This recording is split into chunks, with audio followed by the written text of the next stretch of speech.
I'll touch it in four parts briefly. So the Sharm El Sheikh, well, just Dushyant called it Sharm Kar Sheikh. I call it the Sharm El Sheikh circus. Because why do I call it the circus? This was supposed to be a grand peace plan discussing the Gaza peace plan, but the main protagonists were not there. Neither was Hamas there, represented, nor Israelis were there. What Gaza plan have you discussed? It was just a photo ops and naughty, and calling various people who are not even involved in this. Then, so that leads to the question: who signed the peace agreement, if there was any? I don't think. So till now, the remaining 20 male hostages have been given. There are supposed to have been total 28 mortal remains, out of which, including the two now, 9 is gone. 19 they are saying they can't access. They need special equipment, which Israel is not buying. Now, there is nothing signed. Now, all this was to have happened with the international stabilization force located. वो कहाँ है? Of course, वो है ही नहीं. Israelis have come to the yellow line, the first line, the yellow line. But there is no international stabilization force. Nobody has committed anything. Then, when you say that you want to demilitarize the Hamas and remove them, how do you identify them? What are you talking? He'll just throw his weapon and he'll blend with the people. He's the same person. There is nothing that you have except for the senior leaders whom you had your photographs and your eyes on. The rest of the fighters, you don't know who they are. And there are reports coming out that open execution Hamas is doing of Palestinians in Gaza who are not supporting them. With varying figures. Some say 20 have been killed, some say 50 have been killed. So basically, it's just a circus. It's just looking at a spark to ignite again. Now, you say it is a Gaza peace plan. Mahmoud Abbas had come from the head of the Palestinian Authority, had come in a suit. People would have noted his lapel pin was a key. The key is the symbol from river to the sea. You're coming for a peace plan and you're coming wearing that same symbol from the river to the sea. So what peace plan are we talking about? So it is just a showmanship, maybe trying to show to the world that, look, I'm doing so much, make a Nobel Prize nahi mila. About it, nothing else. And when we look at the Indo-Pacific, where you had mentioned that Besant had made that famous statement, Indo-Pacific, allies, this, that. Ab yaad aa raha? Itne mahino se you never remember anybody. You were a dead economy. Everything was done. But what has happened, which they will regret, is that because of the tariffs on everybody, they've all coalesced together.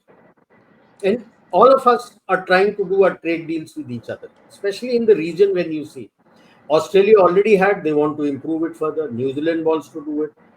South Korea is there with you. Japan is wanting to deal with you. So suddenly US is finding that he's on a slippery slope. Why?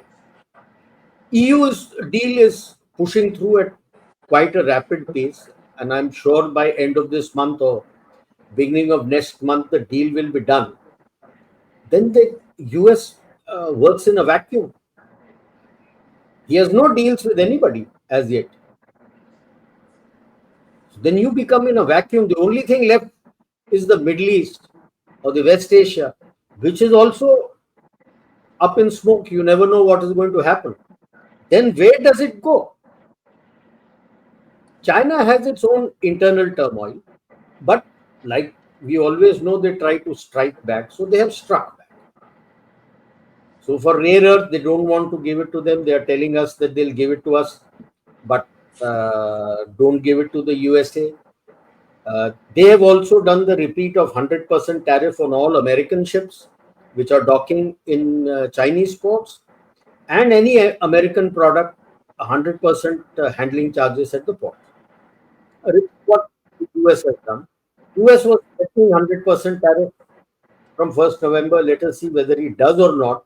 Because what he doesn't realize is bulk of the dependencies on day-to-day items and almost everything, whether you take furniture, your crockery, cutlery, you name it, the dependency of US is on China. That is what is the bulk that he imports. And if he's going to put so much of tariff, then what happens to his economy? So this is, he's suddenly finding that Indo-Pacific like-minded countries are joining together, minus him. So I think the State Department and others must have been feeling that there is a problem, major problem that they are facing. Now, I would say yes, our strategic autonomy has paid dividends.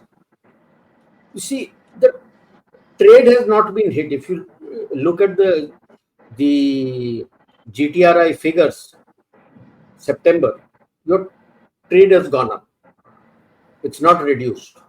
Even the affected ones, which we felt that your jewelry and garments and shrimps, nothing has gone down. And electronics has gone through the roof, 60% increase. See, the biggest advantage India has is that the US big MNCs across all sectors have full faith in India. Just imagine, so the biggest, one of the largest AI, Google is investing in Andhra Pradesh. All these big ticket companies are leaning on you. They realize even if you look at your normal trade defense deal also, yeah, it may be slowing down a bit because of pressures, political pressures, but the MIC is not giving up on you. MIC generally has not given up on you. And this is where he would be feeling that if I don't change tack, but how do you change tack? Our EAM had mentioned that while the European Union trade deal is going at fast pace, as far as US is concerned, we have not yet reached a common ground to start negotiation.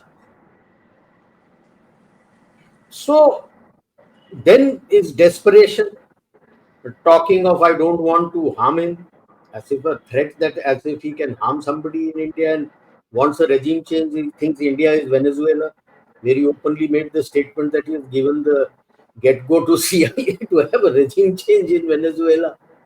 So he is actually confused at the moment, his team. But one thing is clear, now that Lavaro has been made to shut up, Lutnick is also generally shut up.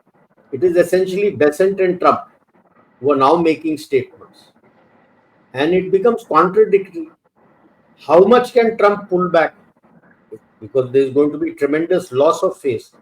What he will also try to look at the off-ramp for himself.